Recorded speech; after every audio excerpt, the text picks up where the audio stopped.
Shalom, selamat pagi buat kita semua. Kita bersyukur pada Tuhan kita boleh eh, ada pagi ini mengikuti ibadah pagi, meminta pertolongan dan kuasa daripada Tuhan. Follow the Bible pagi ini dari Yesaya 41 sampai 44. Ya, Yesaya 41 diberikan perikop Tuhan membangkitkan seorang pembebas. Ya, saya tertarik beberapa ayat, saya mau bacakan bagi kita. Ayat 8 sampai 10. Tetapi engkau, hai Israel, hambaku, hai Yakub yang telah kupilih, keturunan Abraham yang kukasihi. Engkau yang telah kupilih dari ujung-ujung bumi, dan yang telah kupanggil dari penjuru-penjurunya. Aku berkata kepadamu, engkau hambaku. Aku telah memilih engkau dan tidak menolak engkau. Ayat 14 dan 15. Janganlah takut, hai si cacing Yakub, hai si ulat Israel. Akulah yang menolong engkau, demikianlah firman Tuhan, dan yang menebus engkau ialah yang Maha Kudus Allah Israel. Sesungguhnya aku membuat engkau menjadi papan pengirik yang tajam dan baru dengan gigi dua jajar. Engkau akan mengirik gunung-gunung dan menghancurkannya, dan bukit-bukit pun akan kau buat seperti sekam. Ini merupakan kalau kita baca secara keseluruhan, perbuatan akan Yesus Kristus yang adalah juru selamat dan penebus kita. Ayat 20, supaya orang melihat dan mengetahui, memperhatikan dan memahami bahwa tangan Tuhan yang membuat semuanya ini, dan yang Maha Kudus Allah Israel yang menciptakannya. Kalau kita baca keseluruhan pasal itu, ya ada berbagai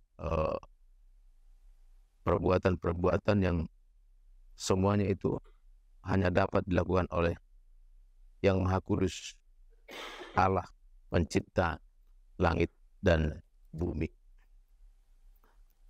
Pada pasal 42 saya mau baca, ini saya lihat suatu firman yang bagus ya.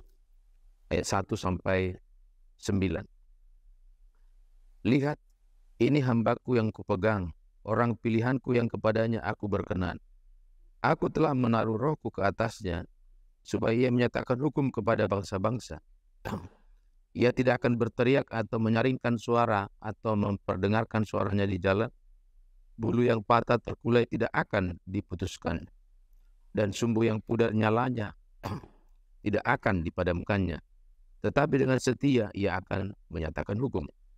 Ia sendiri tidak akan menjadi pudar dan tidak akan patah terkulai, sampai ia menegakkan hukum di bumi. Segala pulau mengharapkan pengajarannya.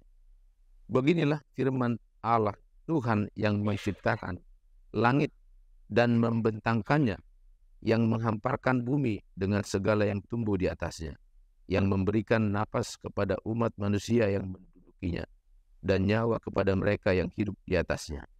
Aku ini, Tuhan, telah memanggil engkau untuk maksud penyelamatan, telah memegang tanganmu.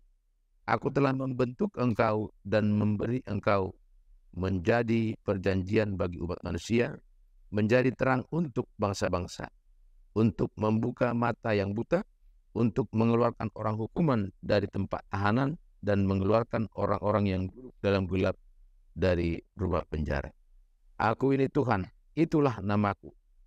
Aku tidak akan memberikan kemuliaanku kepada yang lain, atau kemasyhuranku kepada patung. Nubuat-nubuat yang dahulu sekarang sudah menjadi kenyataan. Hal-hal yang baru hendak kuberitahukan. Sebelum hal-hal itu muncul, aku mengabarkannya kepadamu. Ya, tentunya jauh sebelumnya mengenai Yesus sudah disampaikan. Ya, dan bagi kita ini suatu rahasia yang saya pikir menjadi sukacita bagi kita, sudah dibukakan bagi kita. Kalau sebelum lahir, sebelum ya, tetapi bagi kita misteri itu sudah semakin terbuka. Ayat 18 dan sampai 20 ini ada catatan atau tulisan yang menarik bagi saya. Ayat 18 pasal 42. Dengarkanlah hai orang-orang tuli, pandanglah dan lihatlah hai orang-orang buta. Ini kelihatannya kontradiksi ya.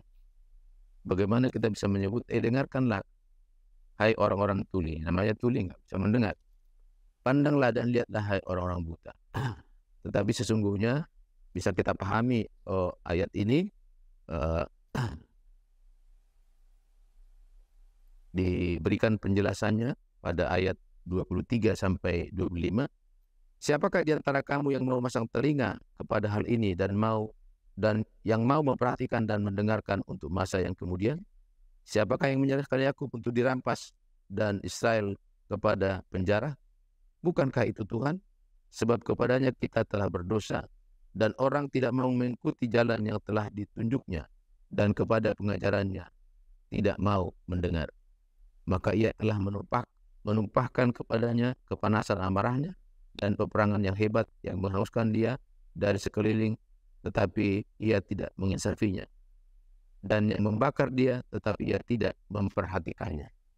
Ya, jadi sesungguhnya di sini kita digugah akan kesungguhan kita memperhatikan dan mendengarkan akan panggilan kasih Tuhan dalam kehidupan kita. Pasal 43 paralel dengan pasal-pasal sebelumnya yang menegaskan bahwa Allah, Yesus Kristuslah satu-satunya penebus, tidak ada yang lain. Ya.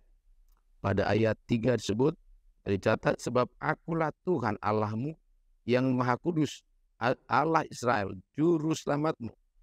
Aku menebus engkau dengan Mesir dan memberikan Ethiopia dan Seba sebagai gantimu. Ayat 11, akulah Tuhan dan tidak ada juru selamat selain daripadaku. Ya.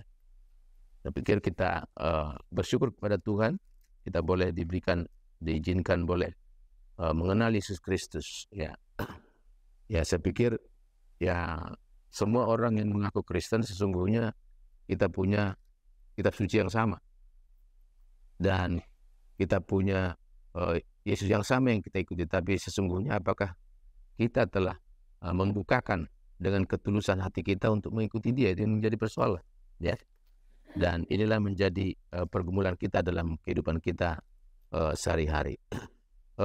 Pasal 44 juga paralel menyampaikan dan menegaskan kembali bahwa Tuhanlah satu-satunya Allah dan Tuhanlah penebus Israel, penebus seluruh umat manusia, dan ada diuraikan di sana kebodohan pemujaan patung. Ya, saya pikir kalau saya sendiri menyatakan sahabat-sahabat kita yang mungkin